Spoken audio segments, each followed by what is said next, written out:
Êxodo 20. Então falou Deus todas essas palavras. Eu sou o Senhor teu Deus, que te tirei da terra do Egito, da casa da servidão. Não terás outros deuses diante de mim. Não farás para ti imagem de escultura, nem semelhança alguma do que há em cima nos céus, nem embaixo na terra, nem nas águas debaixo da terra. Não as adorarás, nem lhes darás culto, porque eu sou o Senhor teu Deus, Deus zeloso, que visita a iniquidade dos pais nos filhos, até a terceira e quarta geração daqueles que me aborrecem. Faço misericórdia até 1000 gerações daqueles que me amam e guardam os meus mandamentos. Não tomarás o nome do Senhor teu Deus em vão, porque o Senhor não terá por inocente o que tomar o seu nome em vão. Aqui, como está escrito aí no alto da sua Bíblia, provavelmente está escrito aí, os 10 mandamentos. Então o Senhor traz as ordens para o seu povo. E como é que o Senhor se identifica? O Senhor se identifica como o Senhor. Aqui no português, na minha Bíblia, está tudo em maiúsculo. Seria Jeová, Javé. Eu sou Jeová, eu sou Javé. Teu Deus, que te tirei da terra do Egito. Essa é a identificação de Deus para com Israel. Eu vos tirei da terra do Egito. Quem é Deus? Aquele Senhor, aquele Deus que nos tirou da terra do Egito. Aquele Deus que nos tirou da casa de servidão. Isso se cumpriu, literalmente, em Israel.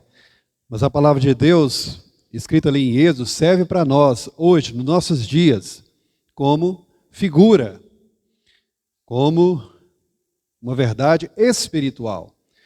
Se Israel fisicamente foi tirado do Egito, nós, espiritualmente, fomos tirados do mundo. Nós fomos tirados da casa da servidão. Nós fomos tirados da escravidão. Éramos escravos espiritualmente, escravos do mundo, escravos do pecado, escravos das nossas próprias vontades e paixões. Mas o Senhor veio e nos tirou. Essa é a identificação de Deus, aquele que nos tirou. E por causa disso, então, ele diz, versículo 3, não terás outros deuses diante de mim. Então Deus exige exclusividade. Como aquele marido, aquela esposa, vamos dizer assim, zelosos, ciumentos. Exigem fidelidade, exigem exclusividade. Deus exige exclusividade, não aceita mistura. Não terás outros deuses diante de mim. Lá no Egito havia muitos deuses. Mas agora, vocês foram tirados daquela realidade. Agora vocês devem ser somente meus, exclusivamente meus. Não terás outros deuses diante de mim. Versículo 4. Não farás para ti imagem de escultura. E como é que nós vamos adorar esse Deus? Se nós não temos nenhum retrato dele, nada que o represente. Jesus Cristo diz, vocês devem adorar em espírito e em verdade. Então Deus diz, não faça para ti imagem de escultura. Mas é uma imagem de Jesus Cristo, com aquela barba bem feita, aqueles olhos azuis. Não farás para ti imagem de escultura. Não farás. Você vai adorar a Deus agora, em espírito. Nem semelhança alguma do que há em cima dos céus. O que tem lá nos altos dos céus? Os santos anjos. A Bíblia diz que debaixo do altar há a alma daqueles mártires. Deus, nosso Pai, está no céu. Jesus Cristo está à sua direita, mas não é para fazer imagem nenhuma deles. Nem semelhança alguma do que há embaixo na terra. Quem está embaixo na terra? Os que morreram. Mas eu não posso fazer uma imagem para Benedito, para Antônio? Não. Está dizendo, não farás. Imagem dos que morreram, dos santos que morreram. Nem nas águas debaixo da terra. Versículo 5. Não as adorarás. Mas existe homens que adoram imagens? Então Deus está proibindo, não adore ídolos. Ah, mas eu tenho lá na minha casa, mas eu não adoro. Está guardado lá na terceira gaveta do meu guarda-roupa. Ninguém sabe. Foi uma lembrança que eu recebi do meu pai. E eu não quero desonrar a memória do meu pai. Está guardadinho. Eu não adoro. Nem lhes darás culto. Então não é para fazer procissão, não é para acender vela, não é para ajoelhar diante de qualquer imagem. Mas é uma imagem de Jesus. Não é para fazer. Estou dizendo. Por que você vai desobedecer o que Deus está pedindo? Claramente. Porque eu sou o Senhor, teu Deus, Deus zeloso. Por outras palavras, Deus ciumento. A palavra de Deus diz que o Espírito Santo tem ciúmes de nós. Quando nós devotamos o nosso coração a outro que não seja exclusivamente Deus. Quando nós fazemos amizade com o mundo, o Espírito Santo tem ciúmes de nós. Que visito a iniquidade dos pais nos filhos até a terceira e quarta geração. Eis a responsabilidade dos pais. Os pais são responsáveis por adorarem apenas o Senhor, porque se forem infiéis ao Senhor, os seus próprios filhos podem sofrer. Aqui Deus está dizendo, eu vou visitar a iniquidade dos pais nos filhos. Pelo pecado dos pais, os filhos aqui vão ser visitados até a terceira e quarta geração. Mas também eis o privilégio daqueles pais que temem o Senhor, versículo 6, faço misericórdia até 1000 gerações daqueles que me amam e guardam os meus mandamentos. Então a melhor herança que o pai pode deixar para o seu filho é o amor e a obediência aos mandamentos de Deus. O temor do Senhor será a proteção para o seu filho. Também capítulo 17 de João capítulo 17. Jesus está fazendo oração, conhecida como oração sacerdotal. Antes de ir para a cruz, Jesus faz essa oração ao seu Pai.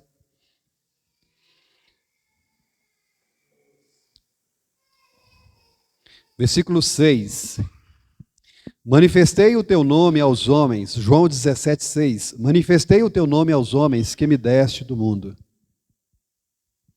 Manifestei o teu nome aos homens que me deste do mundo. Irmãos, todas as criaturas, todos os seres humanos são de Deus. Todos. Todos os filhos de Adão e Eva são de Deus. Mas aqui Jesus nos conta uma verdade. Desses filhos de Adão e Eva, Deus tira alguns, Deus tira uns e dá para o seu filho Jesus. Dá como presente para o seu filho Jesus. Eram teus e tu me confiastes. Deus confia então, esses filhos de Adão e Eva, a Jesus, e eles têm guardado a tua palavra. Versículo 9. É por eles que eu rogo, não rogo pelo mundo, mas por aqueles que me deste, porque são teus. Deus ama todas as pessoas do mundo? Ama. Deus ama todos os homens e mulheres, toda a sua criação? Com certeza, ninguém pode duvidar disso, porque Deus de tal maneira ao mundo amou que enviou o seu Filho unigênito para que morresse pelo mundo. O amor de Deus é universal, é por todas as pessoas. Mas aqui Jesus está dizendo, a sua oração, o seu pedido não é pelo mundo inteiro. Jesus não está pedindo por todas as pessoas do mundo. Ó Deus, abençoa todas as pessoas do mundo. Não. Eu rogo por todos os homens e mulheres do mundo. Não, ele está dizendo. É por eles que eu rogo. Por quem? Por aqueles que foram tirados do mundo e dados a Jesus. Aqueles que foram chamados para fora do mundo e congregados a Jesus. É por esses que Jesus está rogando.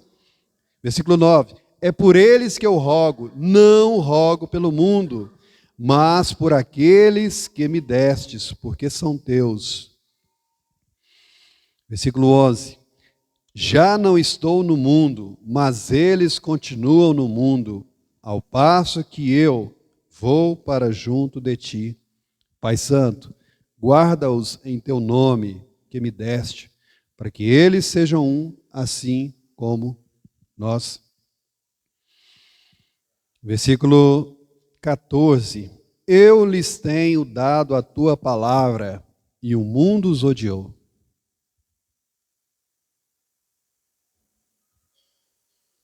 Quem aqui sabe que é amado por Deus? Levanta a mão.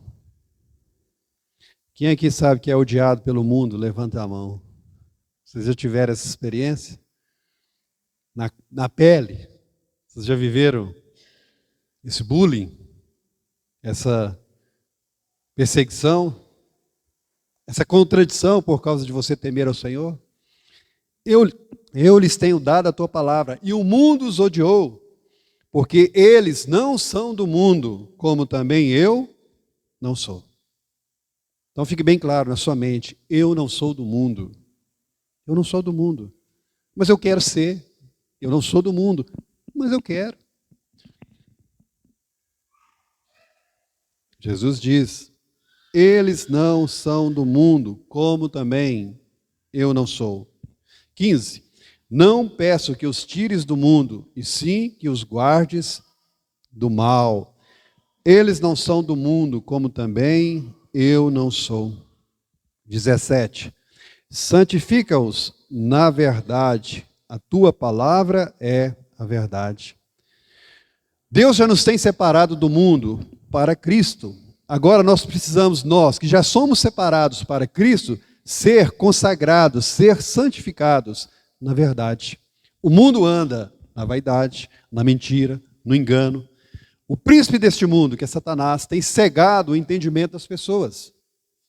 Mas agora, de lá, do mundo, Deus os tirou, e agora somos santificados na verdade, na palavra de Deus. 18. Assim como tu me enviaste ao mundo, também eu os enviei ao mundo. E a favor deles eu me santifico a mim mesmo, para que eles também sejam santificados na verdade. Não rogo somente por estes, mas também por aqueles que vierem a crer em mim, por intermédio da sua palavra. Que glória! O Senhor Jesus não rogou apenas pelos 12 apóstolos, pelos seus discípulos ali, mas rogou também por nós, nós que no futuro viemos a crer em Jesus. A oração do Senhor nos alcança. Não rogo somente por estes, mas também por mim, por você, por aqueles que vierem a crer em mim, por intermédio da sua palavra. Versículo 25. Pai justo, o mundo não te conheceu, eu, porém, te conheci, e também estes compreenderam que tu me enviastes. Eu lhes fiz conhecer o teu nome, ainda o farei conhecer, a fim de que o amor com que me amaste esteja neles, e eu neles esteja. Vamos agora para Apocalipse. Então, nós temos estudado esse livro profético. O livro de Apocalipse foi endereçado a 7 igrejas, que hoje seria na região da Turquia, 7 igrejas da Ásia. Nós já temos considerado Éfeso, Esmirna, agora vamos ver Pérgamo, a 3ª igreja. Temos considerado também, não apenas no aspecto histórico, porque essas igrejas existiram naqueles dias, mas também no aspecto profético, histórico-profético. Jesus deixou essas 7 igrejas para retratar todo o período da história da igreja, desde o Pentecoste até a manifestação de Jesus. No período da história, Pérgamo, nós poderíamos considerar depois da perseguição que o Império Romano fez para com o cristianismo. A primeira igreja, Éfeso, a igreja dos apóstolos. A segunda igreja, Esmirna, aquela igreja sofredora dos mártires. A igreja que suportou tamanha perseguição, tamanho sofrimento. 10 imperadores se levantaram contra os irmãos. Se Satanás não conseguiu derrotar a igreja através da perseguição, ele vai mudar de estratégia. Se ele não consegue vencer a igreja através da violência, ele agora vai usar a sedução. Versículo 12. Então, corresponde ao período em que, supostamente, Roma se converteu ao cristianismo. A partir daquela experiência que Constantino teve, quando disputava o trono do império. Versículo 12. Ao anjo da igreja em Pérgamo escreve: essas coisas diz aquele que tem a espada afiada de 2 gumes. Essas coisas diz aquele que tem a espada afiada de 2 gumes. Jesus, irmãos, é a salvação, a solução de Deus para tudo que nós precisamos. Tudo. E conforme a necessidade de cada igreja, Jesus se identifica. Jesus, como sumo sacerdote, inspecionava cada candeeiro. Jesus inspecionou o candeeiro de Éfeso, o candeeiro de Esmirna, e conforme a necessidade de Éfeso e Esmirna, Jesus apresentou solução. Agora Jesus está inspecionando o candeeiro, o candelabro de Pérgamo. Pérgamo significa bem casado ou muito casado. E qual a necessidade que Jesus vê em Pérgamo? Aqui Jesus se apresenta como aquele que tem a espada afiada de 2 gumes. Para que usa a espada afiada de 2 gumes? Qual a necessidade de Pérgamo com respeito à espada de 2 gumes? Para que usa a espada de 2 gumes? Perfumar o ambiente? Embelezar? Ornamentar? Para quê? Para que serve? Alguém já disse, separar, para cortar. Essa expressão espada de 2 gumes aparece no Novo Testamento 2 vezes. Hebreus 4,12 diz que a palavra de Deus é viva, mais cortante do que qualquer espada afiada de 2 gumes e serve para separar. Essa é uma ação da espada de 2 gumes. E também lá em Apocalipse 19, quando Jesus se manifestar, diz que uma espada afiada sairá de sua boca para ferir as nações. Jesus Cristo, na sua manifestação, encontrará resistência. O anticristo reunirá as nações para pelejar contra o Cordeiro. Mas Jesus, com a espada afiada de sua boca, os derrotará, os ferirá. Então serve a espada para dividir, separar, mas também para ferir, para matar. Esse é o propósito da espada. Mas essa é a necessidade dessa igreja? O que precisa ser separado dessa igreja? E o que, chegando às consequências últimas, será morto. Será ferido e morto. Versículo 13. Conheço o lugar em que habitas, onde está o trono de Satanás. Mas Jesus sabe que ali mora Satanás e Jesus permite que alguns de seus filhos habitem ali. Jesus sabe que ali mesmo Satanás reina e Jesus vai permitir que seus servos vivam ali, naquele ambiente, naquele contexto. Sim, irmãos. Como nós vimos na oração, Jesus diz, não peço que os tires do mundo, mas que os livre do mal. Os irmãos em Pérgamo tinham essa tentação. Eles estavam ali habitando numa cidade onde havia adoração idólatra. Ali em Pérgamo, irmãos, foi estabelecido o primeiro templo para adorar o imperador. Então havia essa tentação, os irmãos eram provados, eram testados, deveriam confessar César como Senhor.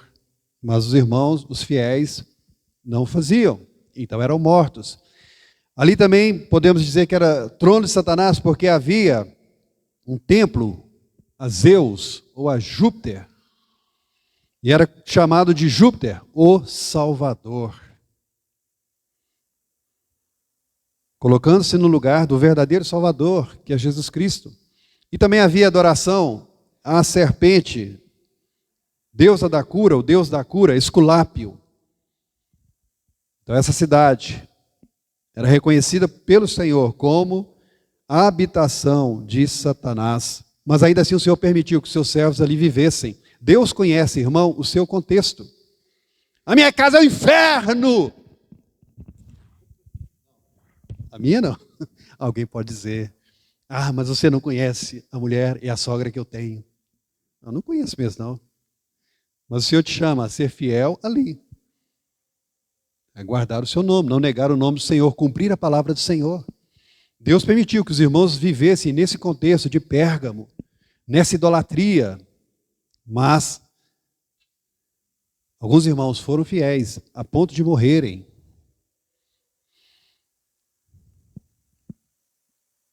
Versículo 2 ainda, versículo 13, perdão. Conheço o lugar em que habitas, onde está o trono de Satanás, e que conservas o meu nome e não negaste a minha fé.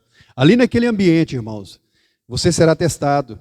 Nesse ambiente, que parece o próprio inferno, você vai ser testado a negar o nome do Senhor. Você será testado a negar a sua fé. Talvez você, estudante, no ambiente universitário, enfrente esse problema. Mas conserve o nome do Senhor. Proclame o nome do Senhor. Não negue a sua fé. Não negue a sua fé. 1 Pedro, vamos ler 1 Pedro, capítulo 4. Mantenha aí, marca Apocalipse, nós vamos voltar para aí. 1 Pedro, capítulo 4, nos mostra qual o relacionamento nosso com respeito ao nome de Cristo. Qual a nossa atitude com respeito a esse título que nós carregamos de cristão? 1 Pedro 4, a partir do versículo 14. Se pelo nome de Cristo sois injuriados, bem-aventurados sois, porque sobre vós repousa o Espírito da glória e de Deus. Jesus Cristo manifestou sua glória aos seus discípulos. Jesus Cristo manifestou o nome de Deus aos seus discípulos. E o mundo os odiou. Assim também nós seremos odiados. Nós seremos injuriados pelo nome de Cristo. Mas aqui diz, você é feliz por causa disso. Se você está sofrendo pelo fato de ser cristão, você é feliz por causa disso. É uma testificação de que o Espírito da glória de Deus está com você. 15. Não sofra, porém, nenhum de vós como assassino, ladrão, malfeitor, ou como quem se intromete em negócio de outro, mas se sofrer como cristão. Mas se sofrer como cristão. Ali em Pérgamo, sofreram como cristão. Ali, enfrentando o próprio trono de Satanás, mantiveram o seu nome de cristãos. Mas se sofrer como cristão, não se envergonhe disso, antes glorifique a Deus com esse nome. Porque a ocasião de começar o juízo pela casa de Deus é chegada. Ora, se primeiro vem por nós, qual será o fim daqueles que não obedecem ao Evangelho de Deus? E se é com dificuldade que o justo é salvo, onde vai comparecer o ímpio, sim, o pecador? Por isso também os que sofrem, segundo a vontade de Deus, encomendem a sua alma ao fiel Criador na prática do bem. Então o que fazer em meio a essa situação tão adversa? O que fazer em meio à perseguição, à oposição dos pecadores? Encomendem a sua alma ao Senhor e faça o bem.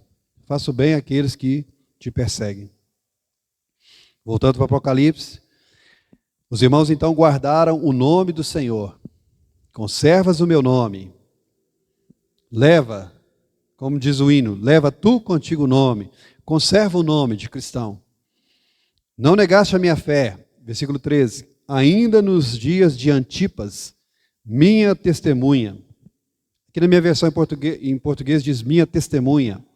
No original é meu mártir. Meu mártir. Aquele que morreu por mim. Minha testemunha, meu fiel. Aquele que foi fiel até a morte. Nos dias de Antipas. Antipas foi como que um teste, foi como um exemplo para os demais. Para que os demais discípulos seguissem. Olha, o que vai acontecer com vocês, o mesmo que aconteceu com Antipas. Mas eles não temeram. O exemplo daquilo que aconteceu com Antipas não diminuiu a fé dos irmãos. Minha testemunha, meu fiel, o qual foi morto entre vós, onde Satanás habita. Deus permitiu que alguns morressem por causa do nome do Senhor. Jesus Cristo avisou a Pedro o tipo de morte com que Pedro glorificaria a Deus. Pode ser, irmãos, que alguns de nós vamos glorificar a Deus através da nossa morte. Pode ser que Deus não permita que alguns de nós não morram, mas pode ser que sim, outros sejam mártires do Senhor. Mas quer pela vida, quer pela morte, devemos glorificar o Senhor. Antipas glorificou o Senhor, morrendo pelo Senhor. Versículo 14. Tenho, todavia, contra ti algumas coisas. Então o Senhor primeiro elogia, mas o Senhor também critica. O Senhor expõe as falhas. O Senhor é como aquela balança de dois pratos. Então, de um lado, ao louvor, ao elogio, à recomendação, mas do outro lado, no outro prato, existe a reprovação. O Senhor Jesus não é aquele que faz vista grossa aos nossos erros. Ele, como fiel sumo sacerdote, ele inspeciona, ele investiga cada candeeiro, cada um de nós. E ele fala aquilo que é elogiável, aquilo que é criticável. Tenho, todavia, contra ti. Então agora o Senhor vai mostrar as falhas, os defeitos. Se o copo está parcialmente cheio, então você não vai dizer que o copo está todo cheio. Ou também você não vai reclamar dizendo que está todo vazio. Então existe algo de bom, existe algo de negativo em Pérgamo. E agora Jesus vai entrar na parte negativa. Tenho, todavia, contra ti.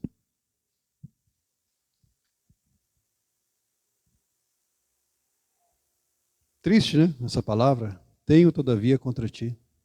Da parte do próprio Senhor. Irmãos, nós precisamos ter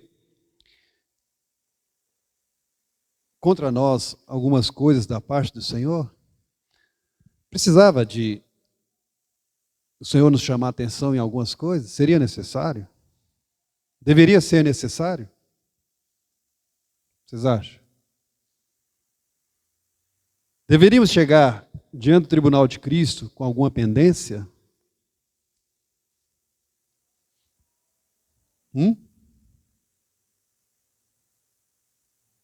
Seríamos nós como Ezequias recebendo aquela palavra de Isaías: ponha em ordem a sua casa, porque certamente morrerás. Põe em ordem a sua casa. Ou seja, a casa dele estava desordenada. Irmãos, não deveríamos ter nenhuma pendência com respeito a Jesus Cristo. Deveríamos estar tranquilos. Não deveria ser necessário Jesus falar isso. Tenho, todavia, contra ti. Eu tenho contra você algumas coisas. De que Jesus vai falar, vai manifestar aqui? 14. Pois tens aí os que sustentam a doutrina de Balaão. A quem contou para Jesus? Alguém fofocou para Jesus? Jesus, lá em Pérgamo, eles estão pregando a doutrina do Balaão. Alguém precisa contar para Jesus o que se passa em cada igreja? Jesus sabe.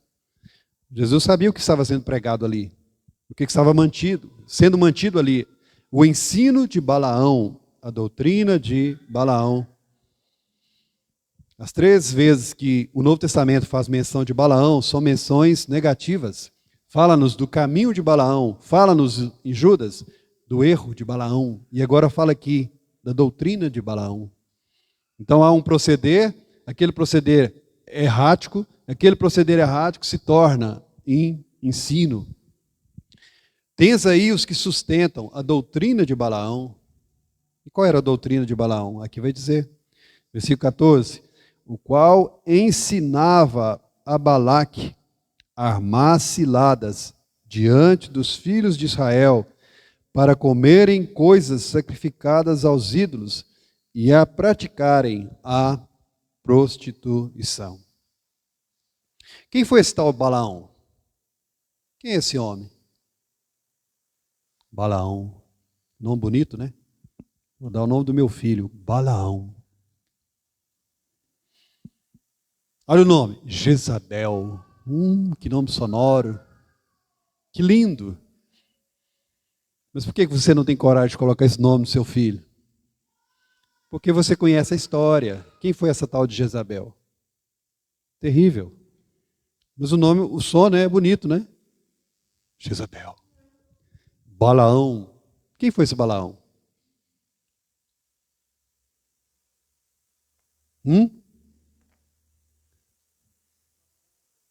Balaão. Já ouviu falar? Vocês que já leram a Bíblia, vocês já leram, vocês já tropeçaram nesse nome. Está lá em Números. Quando Israel ia entrar na terra prometida, Israel ia passar por Moabe. Mas Deus tinha dado ordem, não era para Israel incomodar Moabe. A porção de Moabe não seria dada para Israel. Mas o rei de Moabe temeu, Balaque. O rei de Moabe pensou que Israel viria como um boi, comendo todo o pasto. Então esse rei Balaque contrata um profeta, Balaão. Esse Balaão é contratado para amaldiçoar Israel. E ele, Balaão, inicialmente resiste. Balaão, diz para o rei, Balaque, eu só posso falar aquilo que Deus ordenar que eu fale. E resistindo muito, resistindo algum tanto, ele então cede. Porque a Bíblia diz que ele amou o prêmio, ele amou o dinheiro, ele fazia a obra de Deus para ganhar din-din. Ele fazia suas maldições, os seus encantamentos, por dinheiro. Isso mesmo? Existem servos e servas, homens e mulheres de Deus, que fazem a obra de Deus por dinheiro? Por la plata? Existe? Existe, irmãos. Lá em Pedro tem uma recomendação. Cuidado. Eles farão comércio de vocês. Então, cuidado. Quando entrar essa questão financeira. Você não deve ser avarento, claro. Mas você tem que ter cuidado. Muitos homens e mulheres de Deus estão fazendo a obra por dinheiro. E ele era de fato um homem de Deus? Balaão era de fato um profeta de Deus? Era. Era profeta de Deus. Mas ele amou o prêmio da injustiça. Ele se corrompeu por causa do dinheiro. E aqui, em Apocalipse, está dizendo que Balaão ensinava a Balaque. Mas ele não era profeta? Então por que ele está ensinando? Por que ele está fazendo uma função de mestre, se ele era profeta? Porque, irmãos, quando ele ia profetizar, o Espírito do Senhor colocava palavras de bênção na sua boca. E ele não conseguia amaldiçoar Israel. Então ele foi no lugar, levantou as mãos para amaldiçoar, a palavra que veio palavra de bênção. Foi no outro lugar, a palavra que veio palavra de bênção. 3 vezes. O Balaque ficou furioso. Mas eu te contratei para amaldiçoar, você está abençoando? E ele, para não perder o dinheiro, então mudou a estratégia. Se eu não posso fazer encantamento, eu vou ensinar uma cilada para você. Coloque as mulheres próximas ao arraial de Israel. E aquelas mulheres iriam chamar os homens de Israel para suas festas. E os homens cederiam, Alemar? Alemar, os homens cederiam o convite daquelas mulheres charmosas? E aquelas mulheres seduziam então os homens de Israel, os homens viriam e se prostituiriam com elas nas suas festas, seus deuses. E por causa disso veio a praga de Deus. Deus matou 20 e tantos mil em Israel, por causa dessa obra de Balaão. Então ele não podia amaldiçoar com palavras, ele arrumou estratégia, seduzir o povo de Deus. Seduzir o povo de Deus, versículo 14 do Apocalipse. Para comer coisas sacrificadas aos ídolos. Para comer coisas sacrificadas aos ídolos. Então os homens de Israel passavam para o lado das mulheres de Moabe e comiam as coisas sacrificadas aos ídolos.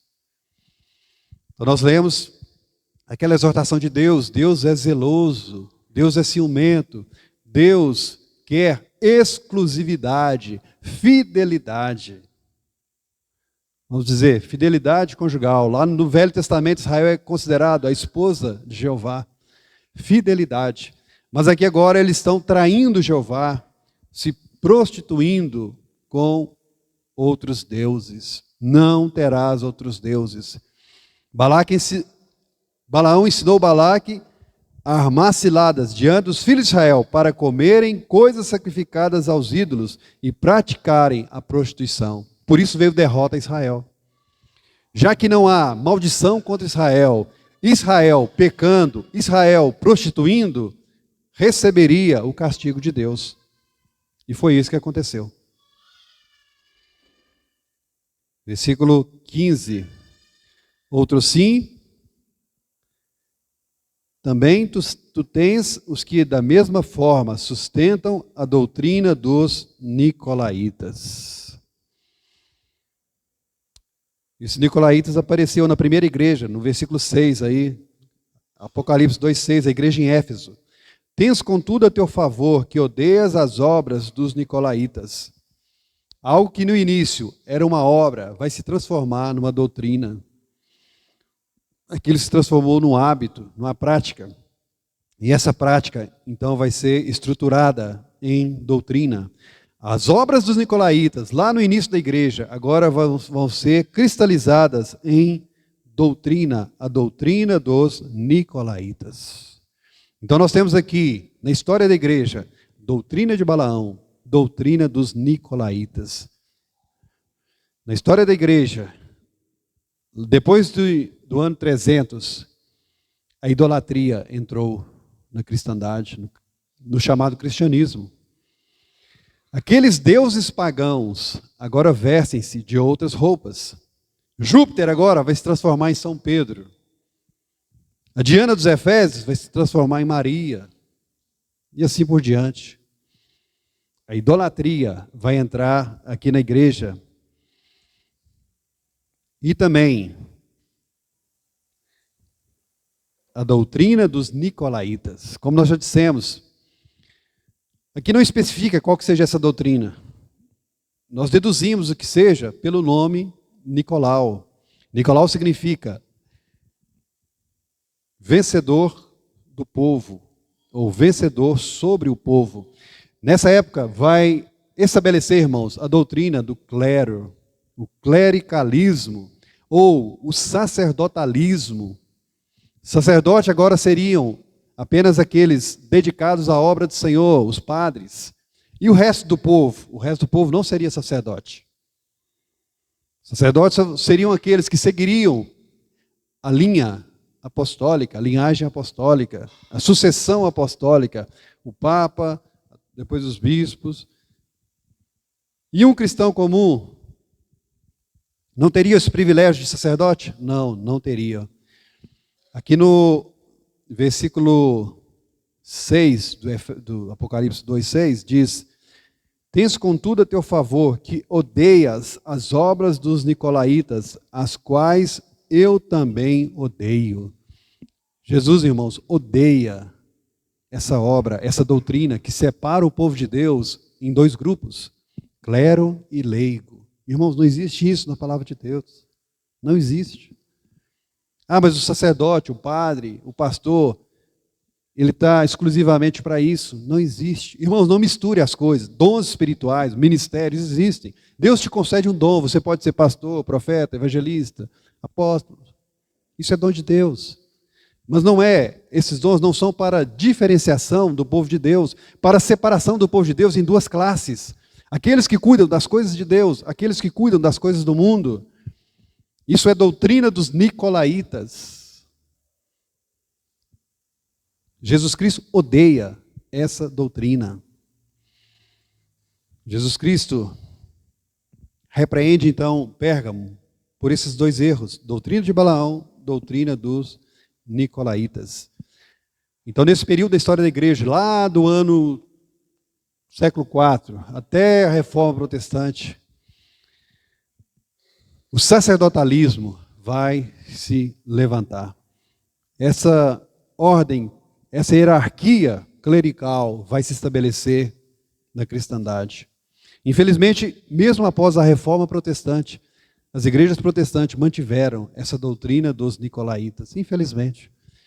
Martim Lutero pregava o sacerdócio universal de todos os santos, mas não foi aplicado, não foi praticado. Onde, irmãos, você vai aplicar 1 Coríntios 14 nas denominações? O que fazer, pois, entre vós? Quando vos reunis? Um tem salmo, um tem hino, um tem doutrina. Sejam 2, sejam 3.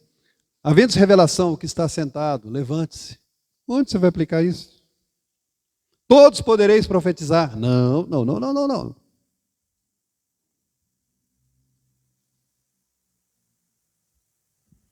Nós somos chamados a voltar à prática das primeiras obras, a seguir o que os apóstolos nos deixaram.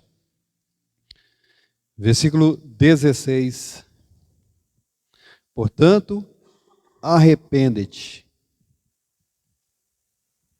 Portanto, arrepende-te. Arrepender de quê? Arrepender da doutrina de Balaão, arrepender da doutrina dos nicolaítas. Não mais manter esse ensino.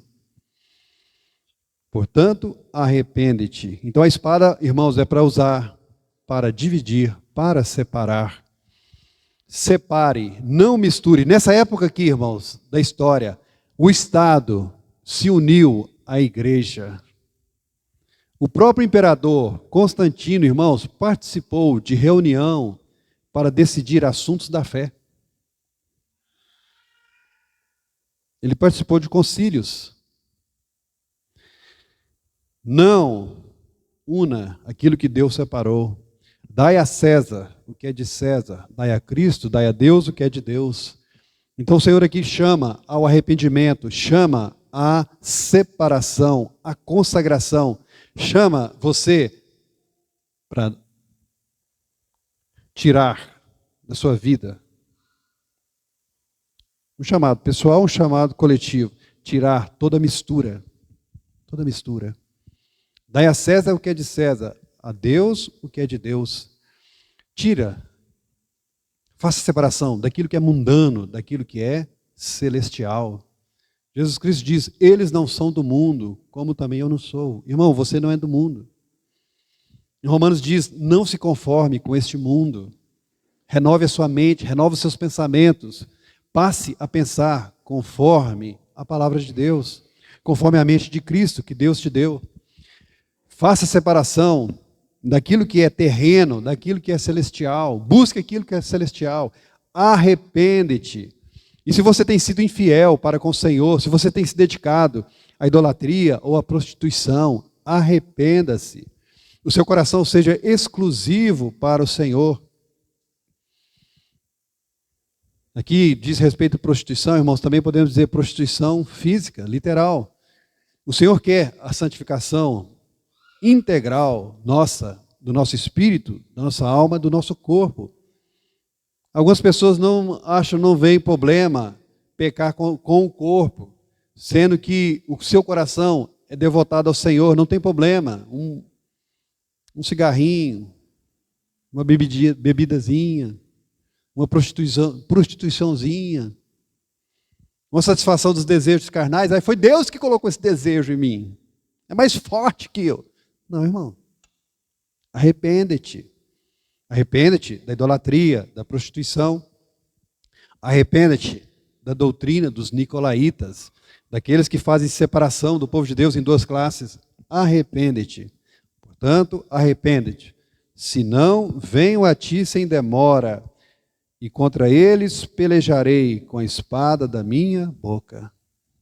Então, o Senhor nos chama a levar em máxima consideração essa palavra dele. Essa palavra dele é séria. Séria. Uma das funções da espada de dois gumes, irmãos, é separar. Mas a outra função é ferir.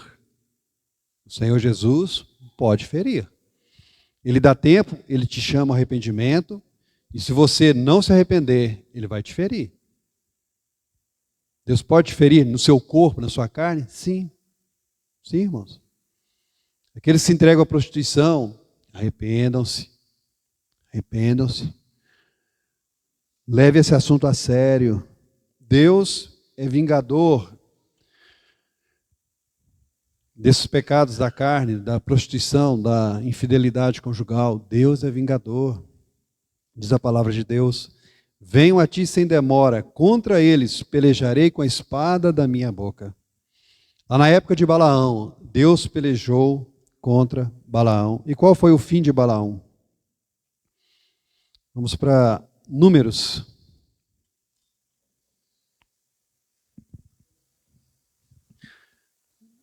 Números.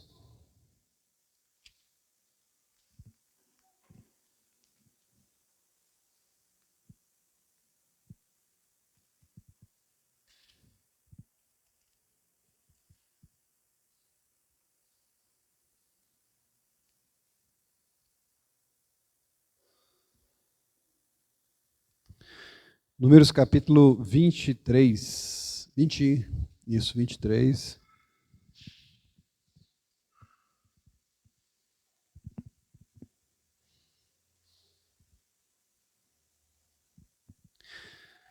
Números capítulo 23, versículo 8.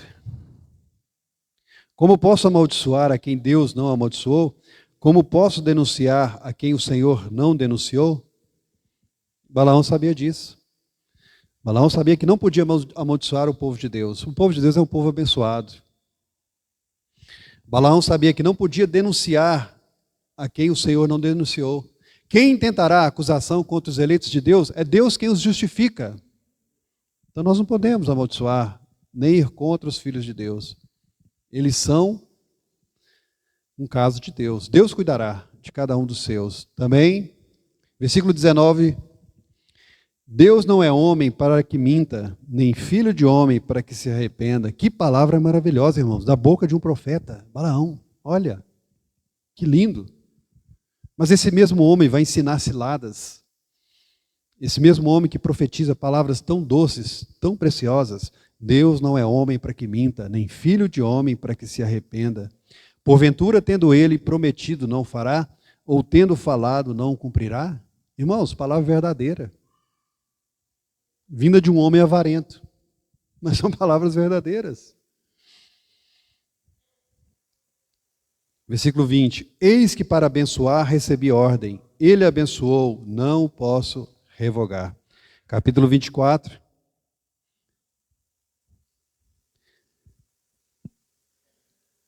Benditos os que te abençoarem, malditos os que te amaldiçoarem. Balaão está falando da bênção que Deus outorgou a Abraão. Deus prometeu, todos aqueles que abençoarem Abraão, a sua descendência, seriam abençoados. Todos aqueles que amaldiçoarem Abraão, Israel, serão amaldiçoados. Irmãos, todos os antissemitas serão amaldiçoados. Não seja você um antissemita. Ah, eu sou Palestina. Palestina, free, free, free Palestina. From the river to the sea. Free Palestine.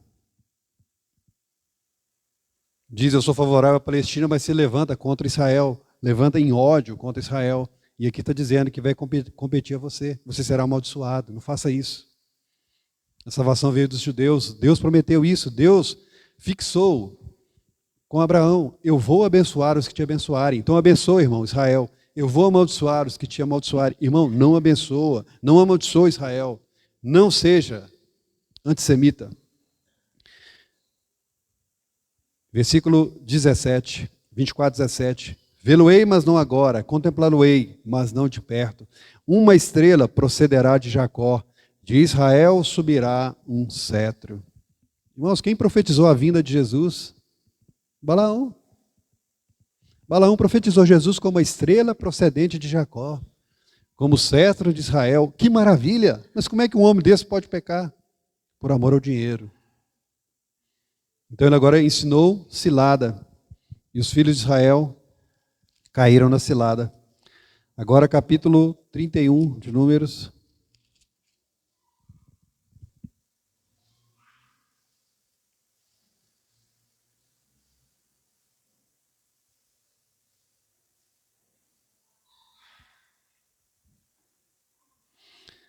Versículo 7. Números 31, 7. Pelejaram contra os midianitas, como o Senhor ordenara a Moisés, e mataram todo homem feito. Mataram, além dos que já haviam sido mortos, os reis dos midianitas, Evi, Requem, Zu, Ur e Reba, 5 reis dos midianitas. Também mataram Balaão, filho de Beor, a espada. Que triste, irmãos. Um profeta de Deus sendo morto por ordem de Deus. Israel matando um profeta de Deus, Balaão, sendo morto à espada. Então Jesus Cristo disse: se vocês não se arrependerem, eu pelejarei contra eles com a espada da minha boca. O Senhor dá-nos tempo de arrepender da prostituição, do mundanismo, porque senão Ele vai nos ferir. Voltando lá para Apocalipse 2,17, quem tem ouvidos, ouça o que o Espírito diz às igrejas. Ah, Samuel, isso é para aquela época. Não, é para nós. Ainda hoje o Senhor está dizendo à igreja através do seu Espírito. Essas palavras de Jesus para essas igrejas também são úteis, devem ser aproveitadas por todo aquele que tem ouvido. Quem tem ouvido, escuta, presta atenção ao que o Espírito está dizendo às igrejas. Ao vencedor dar-lhe-ei do maná escondido. Então qual a expectativa do Senhor para com você? Que você seja vencedor. Deus te chama a ser vencedor. Há um desafio. Você está vivendo uma situação tão infernal, você está aí habitando, mesmo no lugar onde Satanás tem o seu trono, mas Deus te chama a ser vencedor. Há possibilidade para você ser vencedor. Há essa possibilidade para todos nós. Em Cristo há essa possibilidade. Irmão, você pode completar sua carreira e ser vencedor. Ao vencedor, dar-lhe-ei do maná escondido. O que é esse maná escondido? Lá no Velho Testamento, onde fala de um maná escondido? O que é maná? Maná é aquele alimento, aquele orvalho, Deus mandava toda manhãzinha lá no deserto para Israel. E antes mesmo do sol se levantar, os filhos de Israel vinham e recolhiam aquele maná. E aquele maná lhes serviria para alimentação. Quando Israel entra na terra prometida, em Canaã, para de chover maná, para de cair maná do céu. E Deus deu uma ordem, Moisés deveria pegar uma porção do maná e esconder na arca da aliança. Guardar na arca da aliança e levar a arca da aliança lá para o Santo dos Santos. Junto com o maná, dentro da arca, tinha as tábuas da lei e também a vara do Arão que floresceu. Esse é o maná escondido. O maná, irmãos, nos fala do próprio Cristo. Jesus Cristo diz, não foi Moisés que deu o pão do céu, eu sou o pão da vida. Jesus Cristo é o verdadeiro maná. Darei do maná escondido. Bem como lhe darei uma pedrinha branca, e sobre essa pedrinha escrito um nome novo, o qual ninguém conhece, exceto aqueles que o recebem. Se nessa época vai surgir Babilônia, a religião dos mistérios, há, irmãos, uma intimidade preparada para cada um de nós, para com nosso Cristo. Há um relacionamento íntimo, especial, do conhecimento apenas, exclusivo, nosso e de Cristo. Aqui diz, você terá um nome que só você conhecerá e o próprio Cristo. Eu sou Deus, Deus zeloso, Deus exige essa exclusividade, essa intimidade. Então, por isso que ele apresenta a igreja, uma igreja que tem muita mistura, como aquele que tem espada afiada de 2 gumes, deve separar, deve haver santificação, consagração, exclusividade. Receberá um nome novo. Então ali em Pérgamo havia a tentação de participarem das comidas sacrificadas aos ídolos. Mas Deus tem um alimento, Jesus tem um alimento, uma porção superior, que é o maná escondido. Darei uma pedrinha branca. Também ali nos julgamentos era usada a pedrinha branca que representava libertação, absolvição. E também usava-se uma pedrinha branca como um ingresso para festas. Darei um nome novo. Isso nos fala de uma nova etapa de vida. Darei um nome novo. Adão, irmãos, recebeu o privilégio de dar nome em todos os animais. Mas agora que o Senhor é aquele que dá nome aos vencedores. Darei um nome novo aos vencedores.